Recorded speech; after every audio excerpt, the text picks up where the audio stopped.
ॐ श्रुतिस्मृतिपुराणानाम् आलयं करुणालयं नमामि भगवत्पादं शङ्करं लोकशङ्करं शङ्करं शङ्कराचार्यं केशवं बादरायणं सूत्रभाष्यकृतौ वन्दे भगवन्तौ पुनः पुनः ईश्वरो गुरुरात्मेति मूर्तिभेदविभागिने व्योमवद्व्याप्तदेहाय दक्षिणामूर्तये नमः।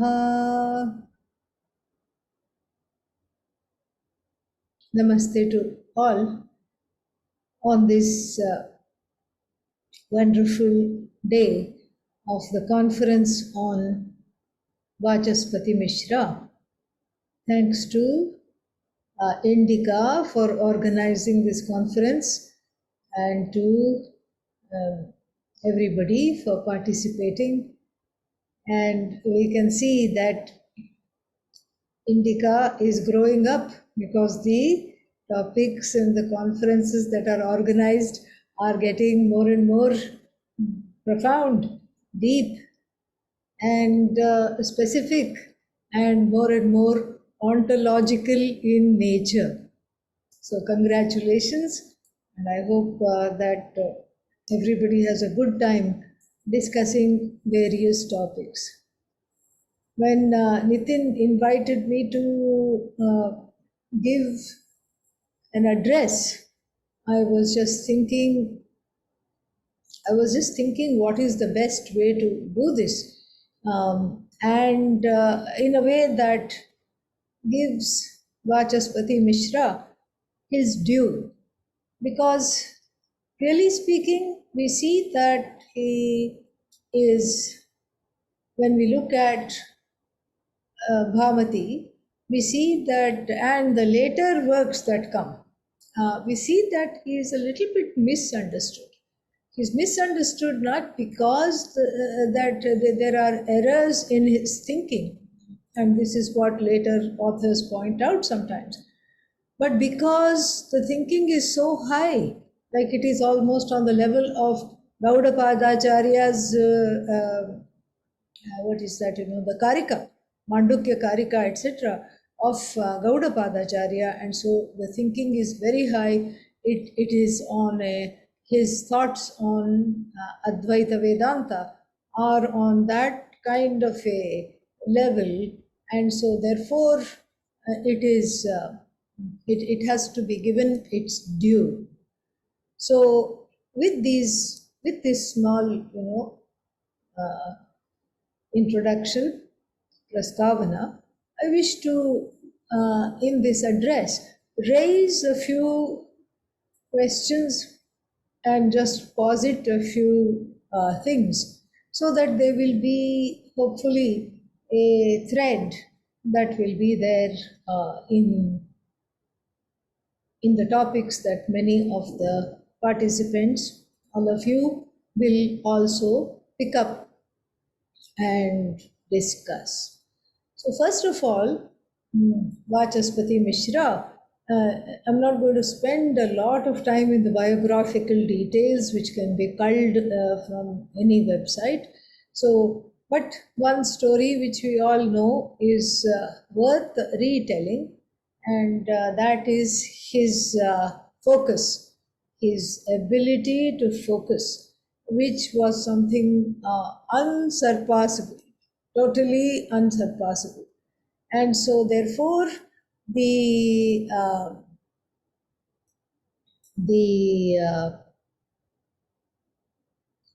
erudition and the background, Vachaspati Mishra's background and erudition and his focus are told through this story, which resulted in his work being named after his wife Bhamati. He was so engrossed in his writing for about 8 to 10 years, it is said, that he did not even look up from the work. And then after he finished it, he looked up and saw this lady standing there in front of him. And he was thoroughly surprised. He said, "Who are you?" He was, and this story will make much more sense as we see his views on some common topics in Vedanta. He just looked at her and said, "Who are you? What are you doing in my house?" And I don't know, we can only imagine what she must have said. She must have said, "This is my house too. I live here. I'm your wife." And then that's when he was struck with remorse. He was struck with a lot of guilt and remorse. Those sentiments never came to him before because he was just totally on the Paramarthika level, did not visit the Vyavaharika Satta at all. He was just totally there. And then as a result, he was struck with remorse, so much remorse that he was just not able to live with himself. And he apologized to her profusely and named the work after her, because this was those years of total neglect and of the spouse, and knowing that it was because of her tireless and non-demanding service that this work got written. That was notwithstanding that itself was a huge thing. But then he had already decided to take to a life of renunciation after this work was written. So that also contributed to his remorse. Not only have I neglected her and taken her for granted for all these years, but now I'm going to leave her to take to a life of sannyasa. And so that is how we have this wonderful work called Bhamati, which is very, very erudite and an exceptionally good style of writing. It's just amazing, because just because he is very scholarly doesn't mean, when somebody is very scholarly doesn't mean that their writing should be obtuse. And his writing is very, very clear, like Adi Shankara's. There is clarity, there is erudition, and also it makes Vachaspati Mishra a very good spokesperson, because he has a great background in Karmakanda. So when it comes to dismissing arguments and contentions of Purva Mimamsa, there cannot be a better critique than him. And so therefore this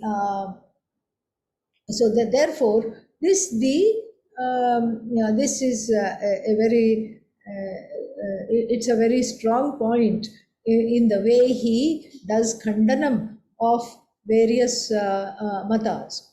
He was also an expert in tarka, nyaya, shastra, everything, and so he is very well.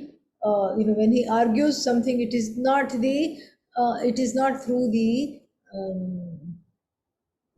through some kind of a half-hearted endorsement or half knowledge coming from half knowledge.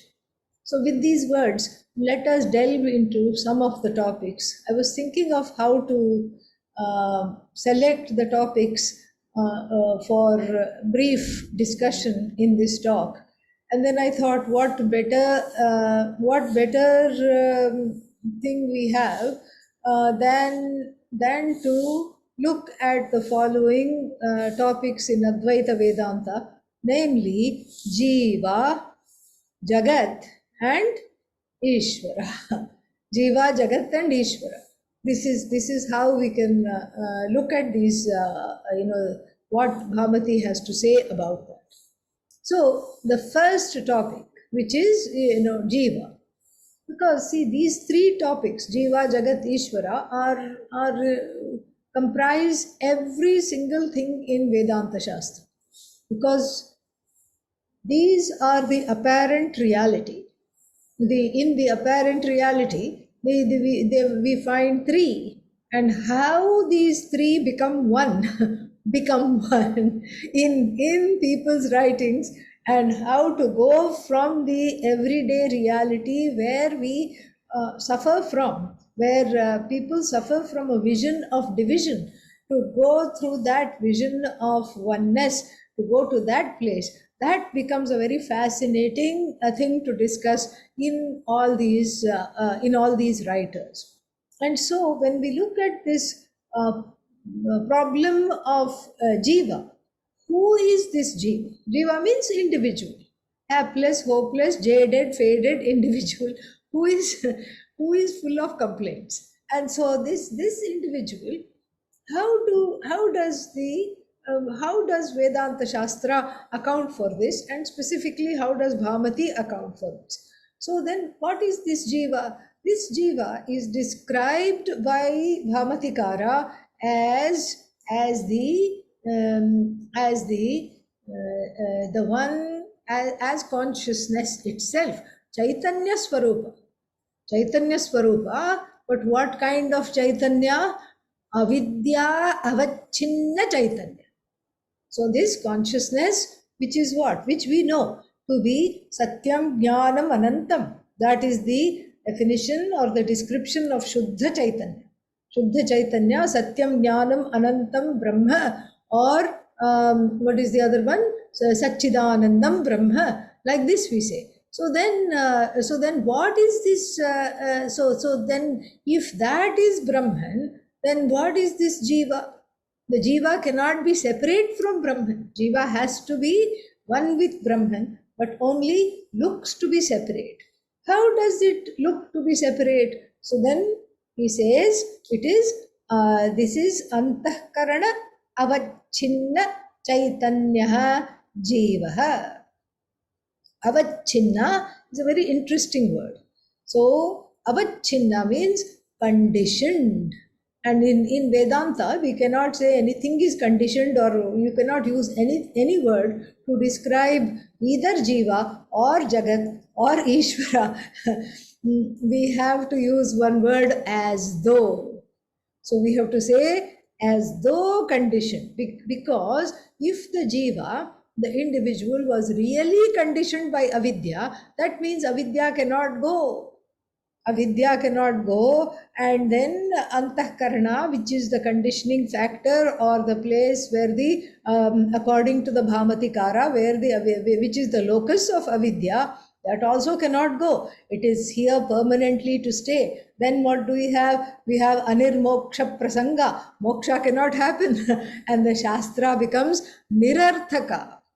The Shastra becomes totally useless. And so therefore, what is this, so what is this jiva? If it is talked about, then the answer is antahkarana avachinna chaitanya.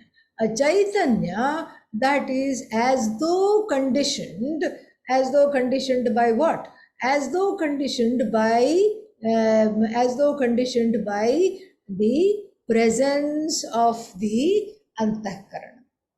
Presence of the antahkarana. Antahkarana means the mind, buddhi, etc. All the inner instruments. So then this is the Bhamatikara's view. What does this actually mean, that it is as though conditioned? Meaning it is Chaitanya. All that is there is one whole, limitless consciousness, and that is you, that is oneself. But then there is a impediment or an as though conditioning factor, because the jiva has what is called an upadhi. So this upadhi is the cause of this avacchinnatvam, the as though delimitation of this limitless consciousness. And the example that is given here is pot space. So when you talk about pot space, and then let's say the pot space has a human mind, it will be saying, let me out. I want to be one with space. And and even if you turn the pot upside down, it cannot really join space. So what does the pot space, which now has a human mind, what does it need to do? Does it need to break the pot in order to become one with space? We would say no. It needs to be taught that it is already one with space. In fact, Space is not in the pot, pot is in space. We have to, we have to tell it like that, that it is already one with space. And what is this? What is this separation? The separation is as though. So it is ghata avachinna akashah. So the space that is as though conditioned by this upadhi called pot. And so this is what is the contention. And then to quote, he says, avidya upadhana kalpita avachhedah jivaha. This is the exact quote in this. And then so this is the famous, this is also the famous, what is that called?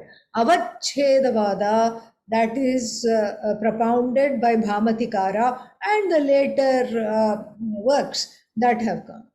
And what is this Avachhedavada is just very crucial to the understanding of Jivatvam, which is dropped in the wake of knowledge. So then for the Bhamatikara, it becomes very easy to say this is an as though conditioning, and the conditioning is because of avidya, which is jivashraya, and I'll come to that point. So then this avidya removed, then the as though conditioning or the identifying with the conditioning factors such as the upadhi. Upadhi is again, we cannot really, certain things do not translate very well into English. We can say as though container, or we can say, we can look at the vyutpatti in Sanskrit and say upa samipe sthitva, staying near something, swarupam adhatte, it lends its swabhava to something that is near it. And so, for example, what do we say? The word upadhi, to illustrate the word upadhi, we have a stock example of a crystal behind which is behind which we can put a colored cloth. Let's say we put a white colored cloth. We say brahmachari. So the crystal has now been transformed into brahmachari. And then what? Then you be behind that, you put behind the same crystal, you take away the white cloth and then you put orange cloth. Then what? Then that crystal has suddenly become Swami Kristalananda.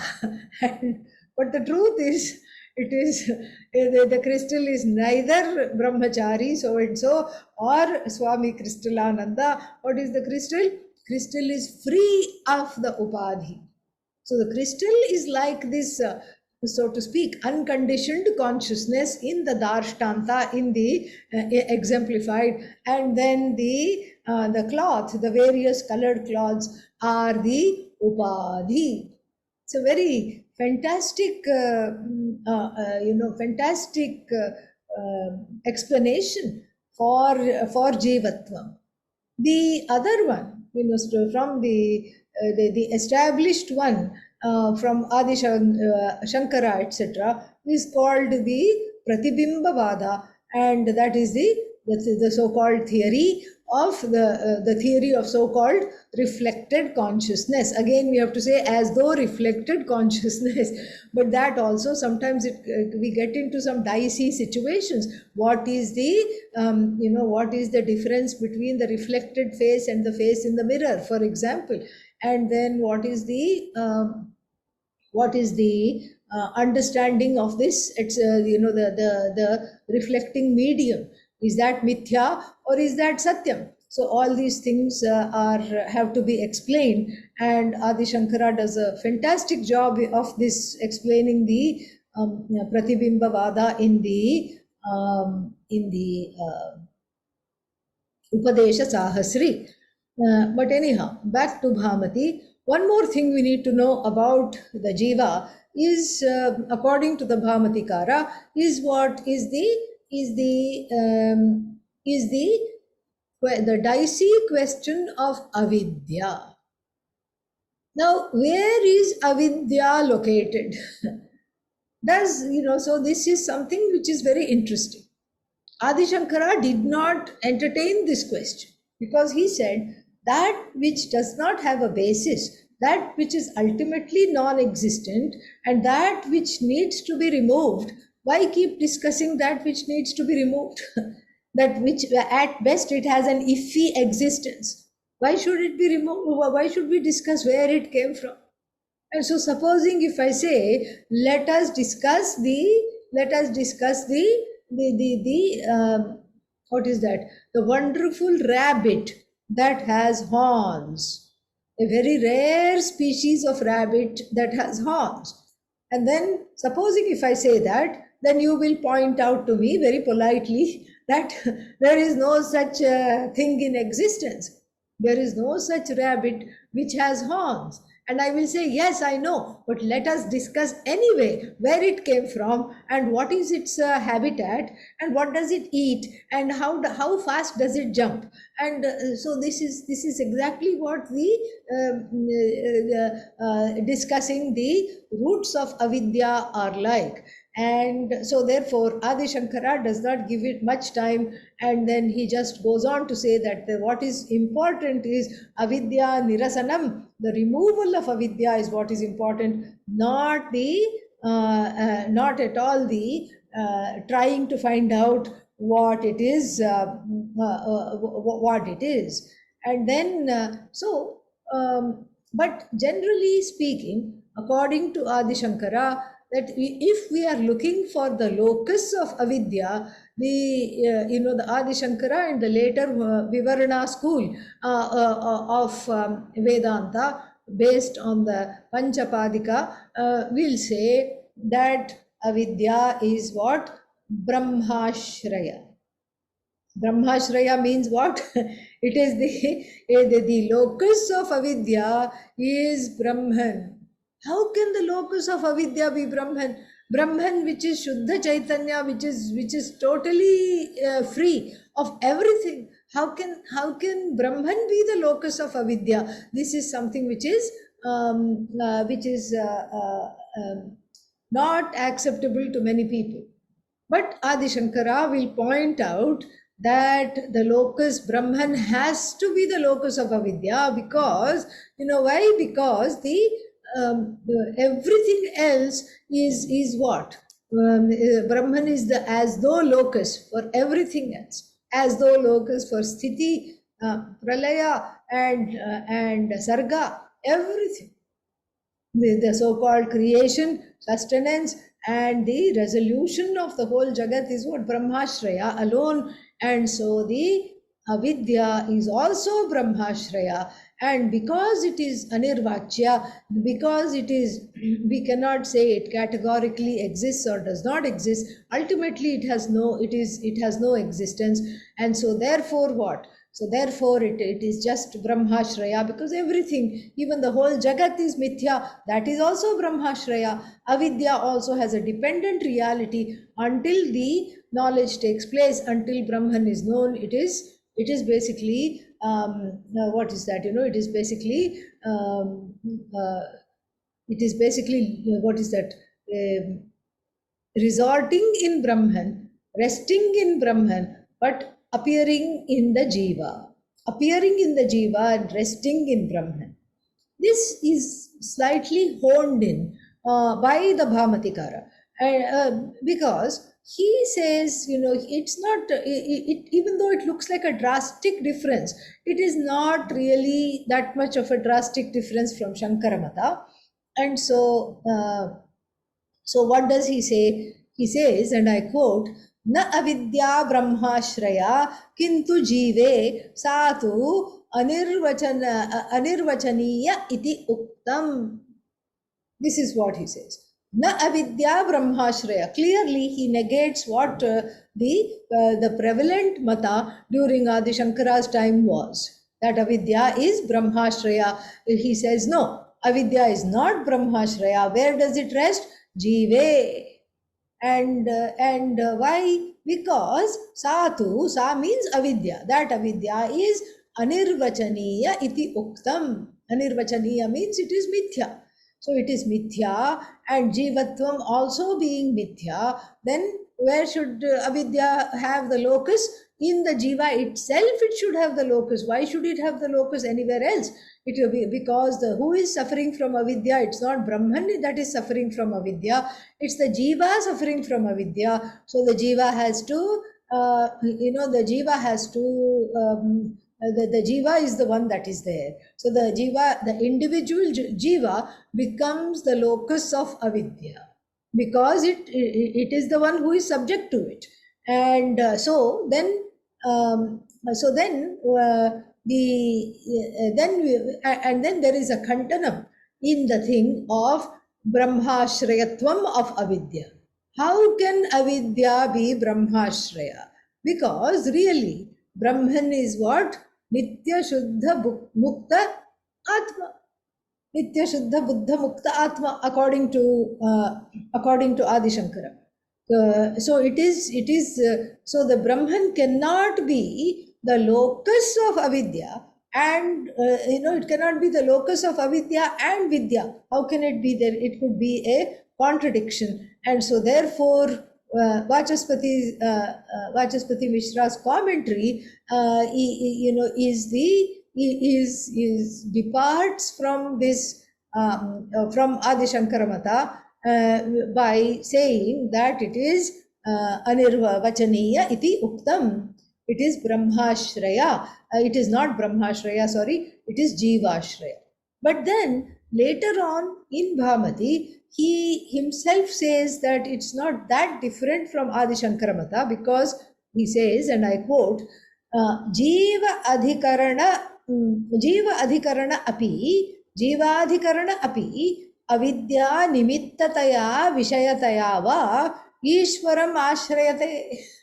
This is it almost looks like a contradiction, but it is not, because he makes avidya a something which is telling on the jiva's situation. So he makes avidya pertain to the jiva, but then he acknowledges that everything is brahmashraya, and so this avidya also is ishvarashrayam, has ishvarashrayatvam. So jiva adhikarana api. So even though the jiva is the locus of avidya, he says nimittataya, because of Brahman being the nimitta karanam of everything, vishayataya, in reality also, or in reality we say that everything is ishwaram ashrayate. Why? Because the ishwaram ashrayate means Ishwaram Ashrayate means it has its locus in Ishvara alone. And then the next thing that we have to discuss about the jiva is that is how does this jiva who is besotted by avidya, how does this jiva, he or she, gain knowledge? So if we take Adi Shankara Mata, then it is very, very simple. So Adi Shankara, who is a great textualist, he will look at the Shruti, and then the Shruti has pramanya, it is a Shabda Pramana, and then so what will it do? It will give knowledge directly. And so let's see what the Shruti says, Adi Shankara will say, and then what will he quote? Again and again he will quote this Shravanadi Vidhi, which comes in the Maitreyi Yagyavalkya dialogue of in the Brihadaranyaka Upanishad. And so there Yagyavalkya tells Maitreyi, Atma va are drashtavyaha shrotavyaha mantavyo nididhyasitavyaha. So the Atma must be studied, must be listened to. So because this is how the avidya nirasanam, the removal of avidya takes place, Atma has to be listened to.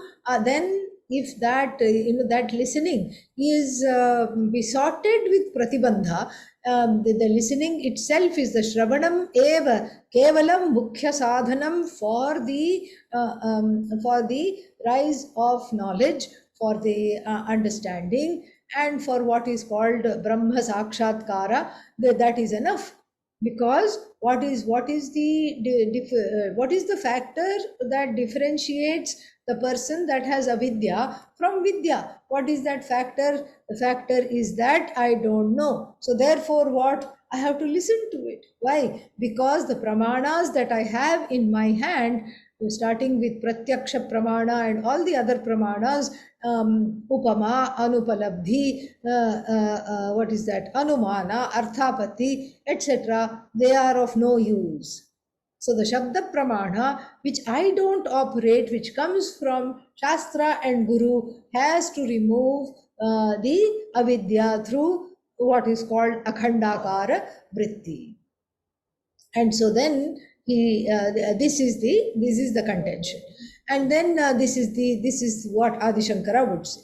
Bhamatikara differs in this, because he says that avidya cannot be removed by Shravanadi Vidhi alone. Because if we just sort of say that Shravanam is the Mukhya Karanam, then the other two words of the Shruti, amantavya, nididhyasitavya, the Atma should be meditated upon, and then it should be, it should be a subject matter of contemplation. Both of them get what? Both of them get, become useless. Both of them become useless. And so therefore, what should I do? I should, therefore, in order to see this, that the Shastra becomes nirarthaka, in order to prevent that, we have to look at it slightly differently. We have to look at it from a different standpoint. And in order to do that, what does Bhamatikara do? Bhamatikara says the following. He says that the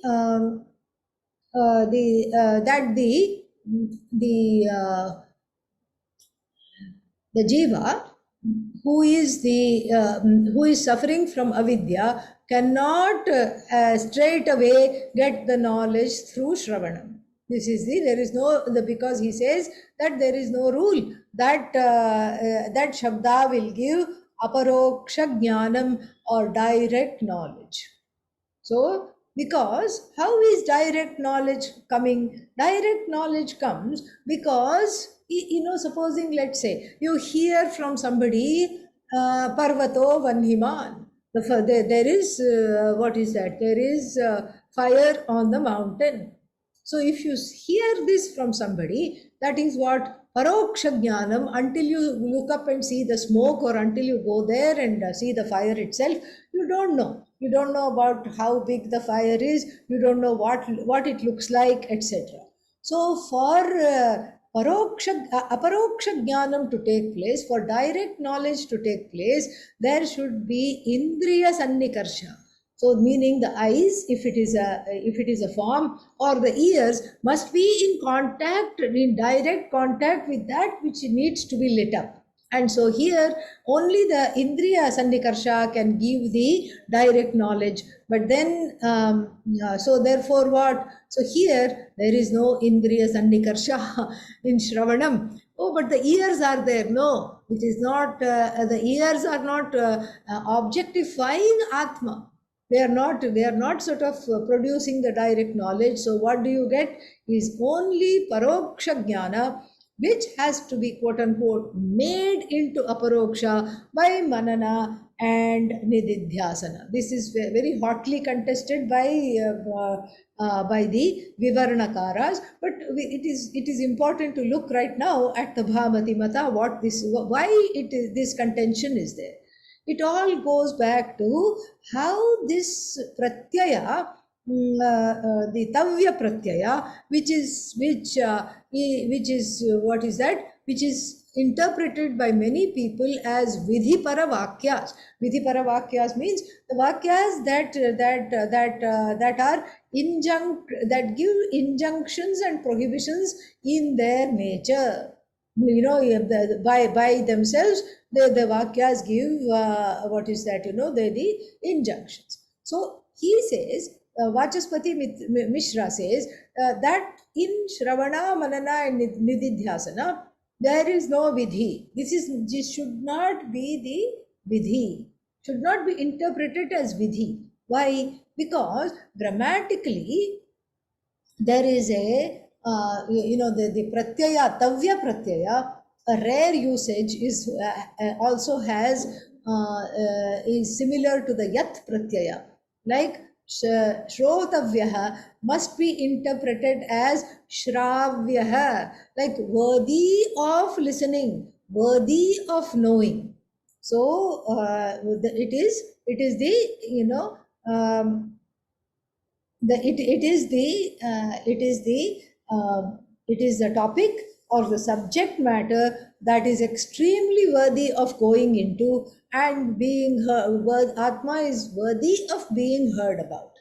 It is not exactly a vidhi, but it functions as a vidhi because it creates in the person a desire. It creates in the jiva a desire to study. Why? Because the jiva has got some kind of a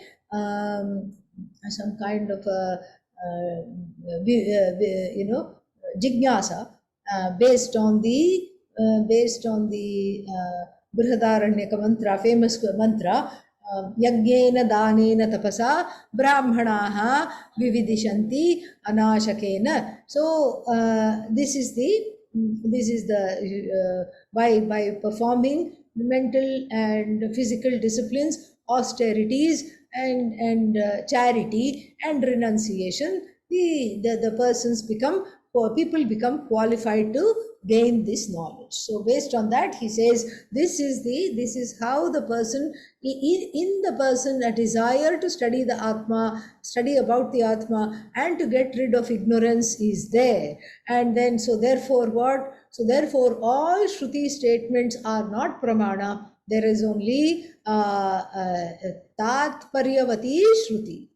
And what is this Tatparyavati Shruti? Tatparyavati Shruti, according to the Bhamatikara, are just, those are Mahavakyas. Those are the ones that give the knowledge, definitely, and then they are even more baliyan. They are even they are even stronger than what is pratyaksha. And so the Shruti has got pramanyam, and then has to be understood properly, and this is how the person gains.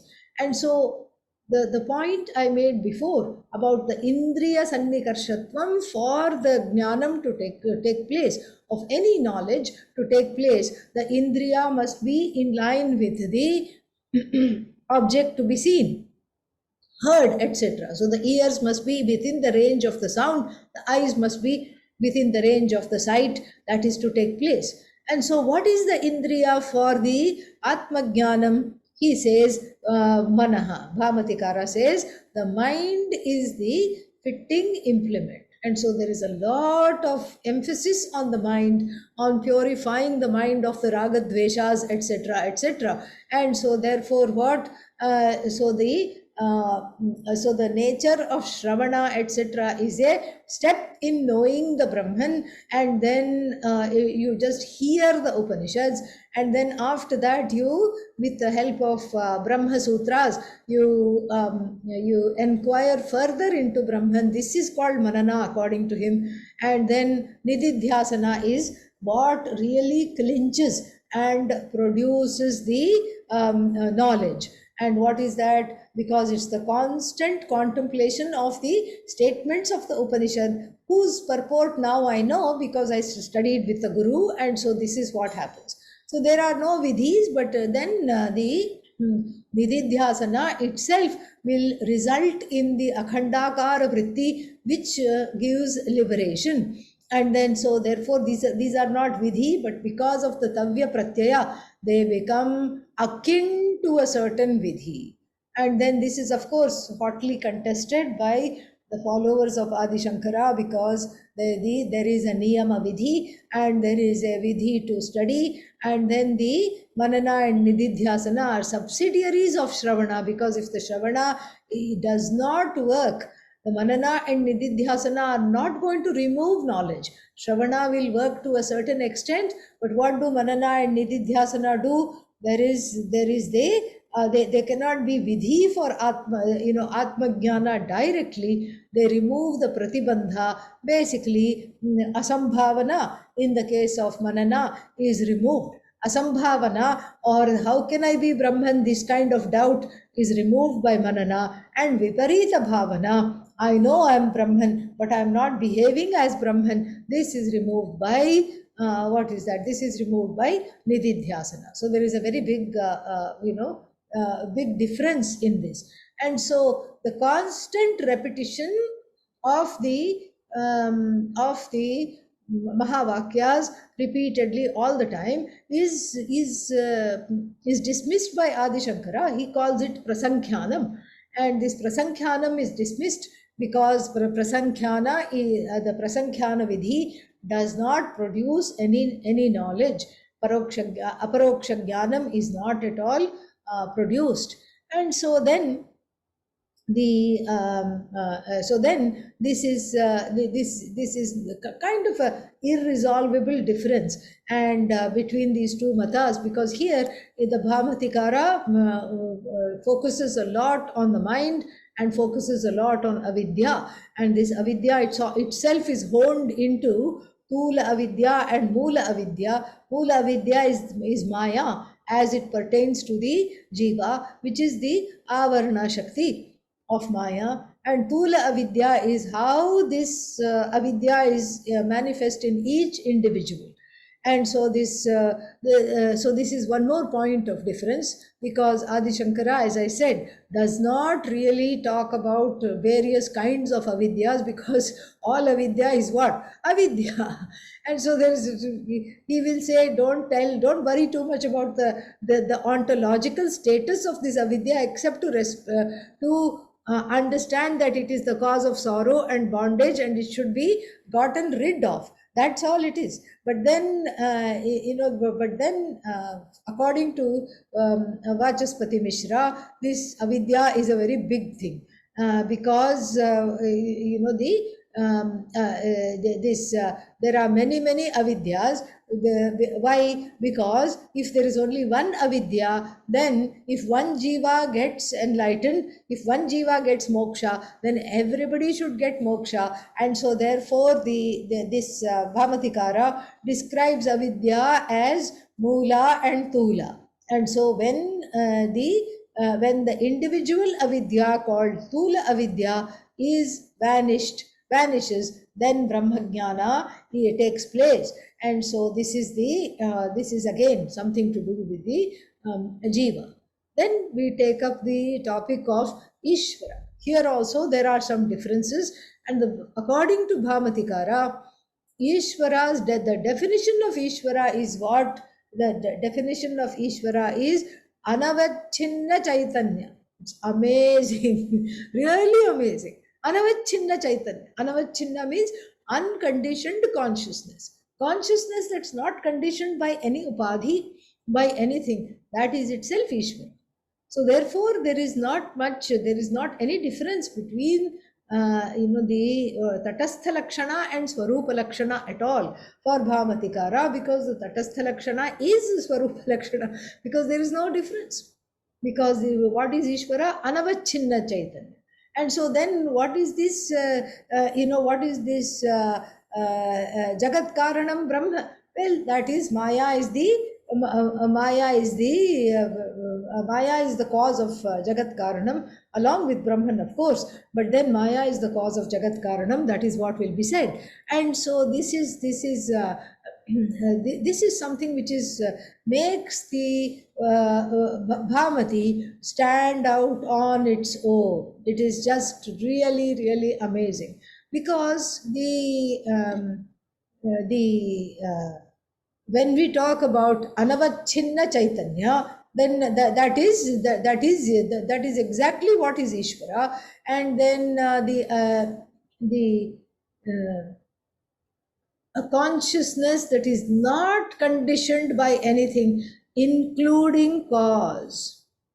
Usually what we do in according to Adi Shankara, when we look at Tattvamasi, the Tattvam Asi Mahavakya, in order to resolve this Mahavakya, We do first Tvam Pada Vichara and take away from the Jiva all that doesn't belong. Body, which is finite, Anitya. So the body is Anitya, mind is Anitya, senses Anitya, and then Kartritva Buddhi Anitya, Bhoktritva Buddhi Anitya. And so what is Jiva? Shuddha Chaitanya.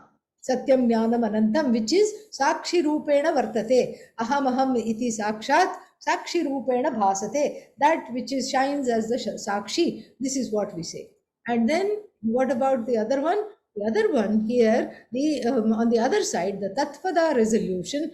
First we say that Ishvara is what? Is the Jagat itself is a Upadhi for whom? And that the Jagat Karanatvam itself is the Upadhi, and this Karya not being separate from the Karana, the Jagat itself is an Upadhi for Ishvara, and the Jagat Karanam Brahma, that is Ishvara along with Maya Shakti. Maya is the Sahakari Karanam. And then what is that? And so along with Maya Shakti, there is this Ishvara is there, and then which projects the Jiva Srishti is more of a manifestation, Abhivyakti, and then it projects and it makes for this appearance of this Jagat. Now we are doing Ishvara and Jagat together because I have spent a lot of time on discussing the Jiva, which was actually important because that is the main crux for whom all these Shastras are there. And so the Jiva and the Jagat are just what? The Jagat is a dependent reality. In Bhamati also it's a dependent reality, and then it resolves in Ishvara, but this Ishvara is not a guy in the sky or an entity. It is what? It is your own Chaitanya, Shuddha Chaitanya. And so in Adi Shankara's view, what we do is we do the Tatpada resolution again by saying the Karanatvam is as though superimposed upon that Shuddha Chaitanya, and to be able to temporarily, cognitively understand that the Karanatvam is coming and going. Karanatvam also has anityata, and if it has anityata, it doesn't belong in our inquisition, in our inquiry. And so the Jiva is what? Shuddha Chaitanya equated to Ishvara, which is also Shuddha Chaitanya. The end point is the same. Both the Mahavakya is resolved by discovering that both are Shuddha Chaitanya. But in the Bhamati, it is much more straightforward on the Ishvara side and a little more complicated on the Jiva's side, because Mula Vidya, Tula Vidya, and all this Shravana Vidhi and this Sakshatkaram in the mind, all these things make the onus of removing the avidya more on the Jiva rather than on the Guru or the Shastra or Ishvara. So then that is a very important difference. And then Ishvara here is what? Is Swarupa Lakshana. Swarupa Lakshana means Satyam Jnanam Anantam, which is defined as Brahman in the second Valli of the Brahmananda Valli of the Taittiriya Upanishad. That alone is seen as Ishvara, Brahman. And then that which is Karanatvam Praptam, so that which is seen as the Karana, because this exactly goes according to the Shruti. Tasmadva etasmad atmana akashas sambhutah akashad vayuhu, etc., etc. So we have from everything.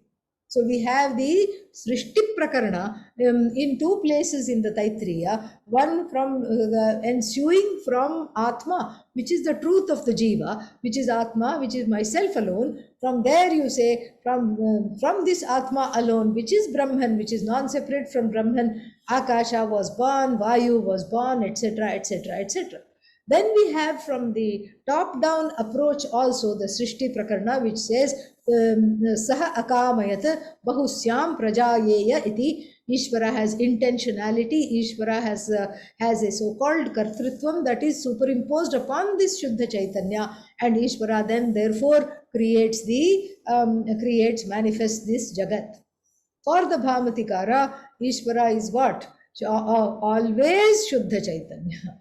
And so all these other things are just are just Maya. The workings of Maya are there, and then that is how the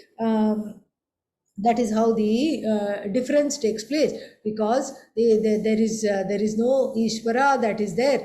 That is an entity. That is some kind of an entity. And so this is something which is this is something is not so much of a big difference, but somewhat of a difference, because otherwise we say that Ishvaratvam is mithya ultimately, and Bhamatikara says, well, if it is mithya, then let us go straight to the point.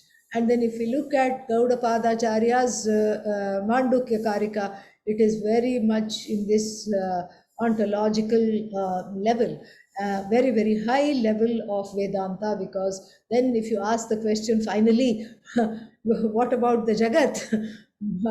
Bhamatikara and also Gaudapadacharya would say, what Jagat? Where is it? And where is the Jagat? What Jagat are you talking about? A kind of a Drishti Srishti Vada, where you just because it is the Vyavaharika Satta is not really accounted for, because it ultimately doesn't exist. So this intermediate reality of names and forms, etc., mithya, all these things, are not accounted for at all. So therefore what? So therefore you ask the shocking question, what Jagat? Where is it? What do you mean there is a Jagat? And so no wonder after writing this he could not even recognize his own wife. That's not surprising at all. So I've enjoyed talking with all of you so much, and just many, many thanks to Nitin Sridhar for inviting me for this conference, and I wish you all the best and have a wonderful day of deliberations. Thank you very much. Om Tat Sat.